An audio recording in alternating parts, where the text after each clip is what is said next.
Now, what I'm going to read you next may upset some of you, but it's absolutely true. The events at Fatima in the early part of the century were scrutinized. On suspicion that it was alien manipulation, an intelligence operation was put into motion to penetrate the secrecy surrounding the event. The United States utilized its Vatican moles that had been recruited and nurtured during World War II and soon obtained the entire Vatican study, which included the prophecy. And I don't care what you've ever read before, you have not read the true prophecy. This prophecy stated that if man did not turn from evil and place himself at the feet of Christ, the planet would self-destruct and the events described in the book of Revelations would indeed come to pass. It stated that a child would be born who would unite the world with a plan for world peace and a false religion beginning in 1992. By 1995, the people would discern that he was evil and was indeed the Antichrist. World War III would begin in the Middle East in 1995 with an invasion of Israel by a united Arab nation using conventional weapons, which would culminate in a nuclear holocaust in the year 1999. Between 1999 and 2003, most of the life on this planet would suffer horribly and die as a result. The return of Christ would occur in the year 2011. Is this true? I don't know. I know that it was decided by the United States government that this was indeed an alien event, and I believe that this is more deception which is being heaped upon us. So don't go out of here thinking that the world is going to end tomorrow because of this. It might because of something else, and I'm going to talk about that, but not because of this.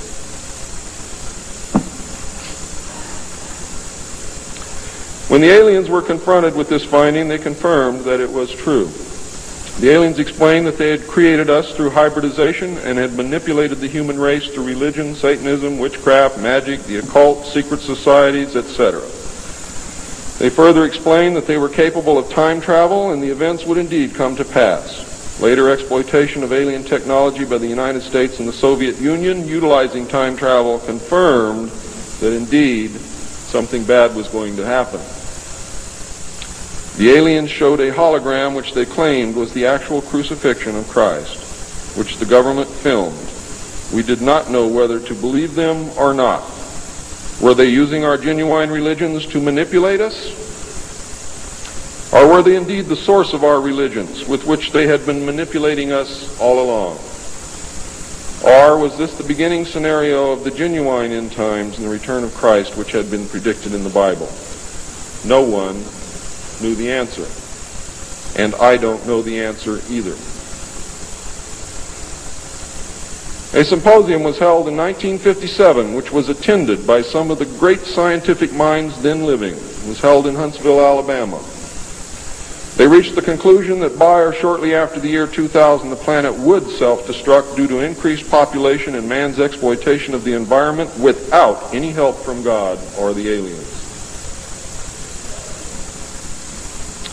By secret executive order of President Eisenhower, the Jason scholars were ordered to study this scenario and make recommendations from their findings. This was done.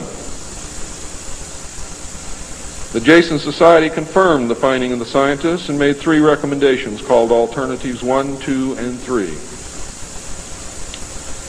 Alternative 1 was to use nuclear devices to blast holes in the stratosphere from which the heat and pollution could escape into space. I'll buy heat, but I'll never buy pollution.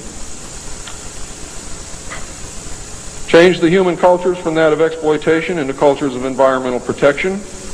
Of the 3, this was decided to be the least likely to succeed due to the inherent nature of man and the additional damage the nuclear explosions would themselves create. Alternative 2 was to build a vast network of underground cities and tunnels in which a select representation of all cultures and occupations would survive and carry on the human race. The rest of humanity would be left to fend for themselves on the surface of the planet. Alternative 3 was to exploit the alien and conventional technology in order for a select few to leave the Earth and establish colonies in outer space. I am not able to either confirm or deny the existence of batch consignments of human slaves which would be used for the manual labor in the effort as a part of the plan. The moon, codenamed Adam, would be the object of primary interest, followed by the planet Mars, codenamed Eve. As a delaying action, all three alternatives included birth control, sterilization, forced if necessary, and the introduction of deadly microbes to control or slow the growth of the Earth's population. AIDS is only one result of these plans. There are others.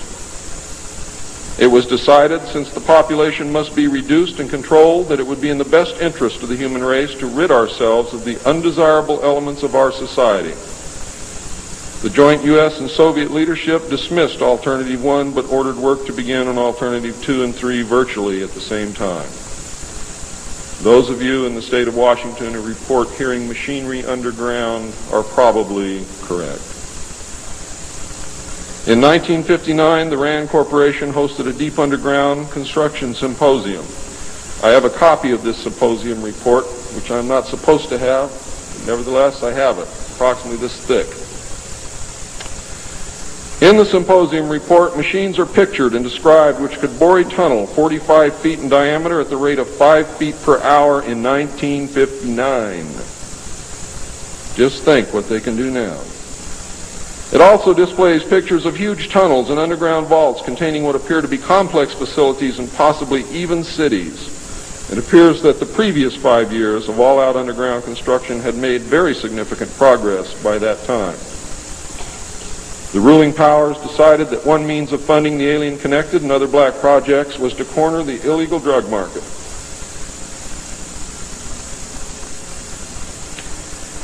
A young, ambitious member of the Council on Foreign Relations was approached. His name is George Bush, who at the time was the president and CEO of Zapata Oil based in Texas. Zapata Oil was experimenting with the new technology of offshore drilling. It was correctly thought that the drugs could be shipped from South America to the offshore platforms by fishing boat, where it would then be taken to shore by the normal transportation used for supplies and personnel. By this method, no customs or law enforcement agency would subject the cargo to search. George Bush agreed to help and organize the operation in conjunction with the CIA. The plan worked better than anyone had thought and has since expanded worldwide, and there are now many other methods of bringing the illegal drugs into the country. But it must always be remembered that George Bush began the sale of drugs to our children. Now, if you think I'm crazy, get off your butt and start digging, because you will find out that it's absolutely true. The CIA now controls all the world's illegal drug markets. The official space program was boosted by President Kennedy in his inaugural address when he mandated that the United States put a man on the moon before the end of the decade. Although innocent in its conception, this mandate enabled those in charge to funnel vast amounts of money into black projects and conceal the real space program from the American people. A similar program in the Soviet Union served the same purpose. In fact, a joint alien United States and Soviet Union base already existed on the moon at the very moment Kennedy spoke the words. On May 22, 1962, a space probe landed on Mars and confirmed the existence of an environment which could support life. Not long afterward, the construction of a colony on the planet Mars began in earnest. Today, there is a colony which exists on the planet Mars. It is a United States-Russian alien facility.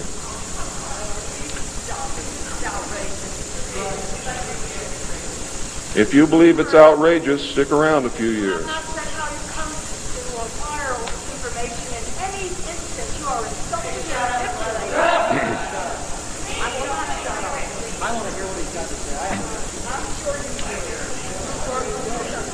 This is very disturbing information, and I don't expect anyone to believe it.